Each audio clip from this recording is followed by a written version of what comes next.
Pour être honnête, tu as complètement chamboulé nos vies. Ne plus pouvoir se voir, ne plus pouvoir sortir, ne plus pouvoir faire les choses qu'on était habitué de faire, comme s'entraîner, voyager, faire de nouvelles rencontres, pratiquer nos passions et nos loisirs, faire le party, aller à l'école et surtout avoir du plaisir et vivre notre meilleure vie.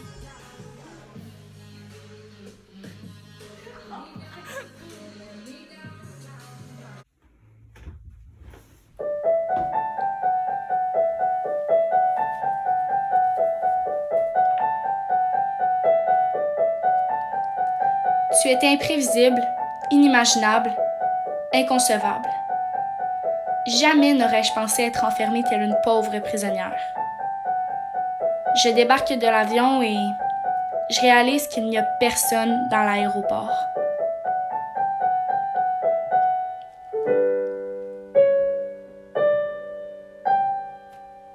Pour moi, au début, tu étais banale.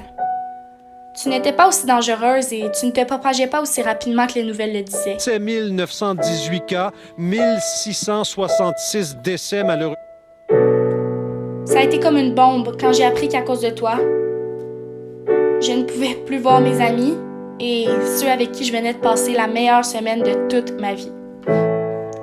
Ma mère et mon père, anxieux et inquiets, ne pouvaient pas se permettre de t'attraper. J'ai donc dû me conformer aux règles, malgré que cela était extrêmement difficile. Je savais par contre que c'était la bonne chose à faire. Tout le monde a vécu son isolement différemment, mais pour moi, ce n'était certainement pas la meilleure chose pour ma santé. Me coucher à des heures de fou, ne presque plus manger et voir mon temps d'écran monter à chaque jour.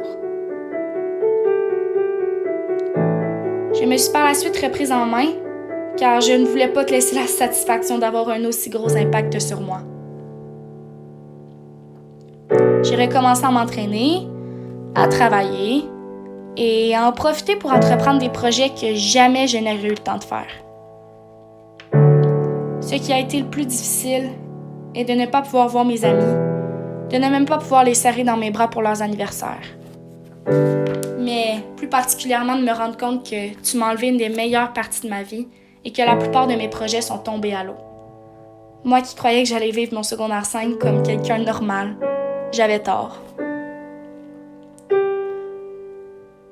Pourquoi moi?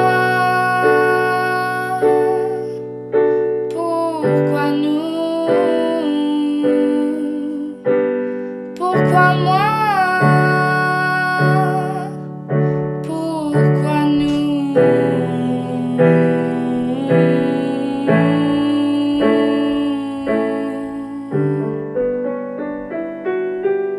Je comprends pas.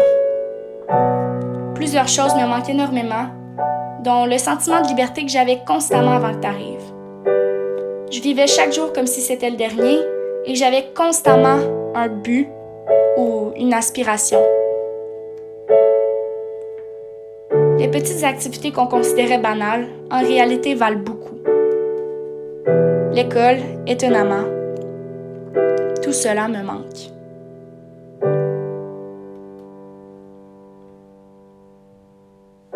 Pour l'avenir, j'espère que les gens auront une prise de conscience. Je me suis d'ailleurs fait une promesse. Continuer de vivre sans lendemain. Ne jamais prendre les choses pour acquis et toujours prendre le temps d'apprécier les petites choses de la vie. Une fois que tu seras parti, très loin j'espère, les gens vont définitivement être plus vigilants, mais également auront très peur que tu reviennes. Malgré que je te déteste, tu m'as quand même apporté quelque chose, à notre planète plus précisément. Celle-ci a enfin commencé à respirer, les eaux sont redevenues claires et la nature est enfin en rémission.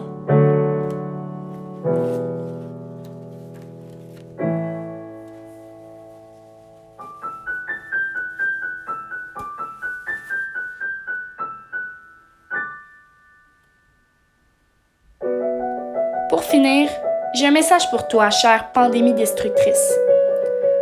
Je suis plus forte que toi et tu ne m'enlèveras pas la plus belle chose qui m'aide à continuer encore aujourd'hui. L'espoir. Tous ensemble, nous allons finir par te combattre.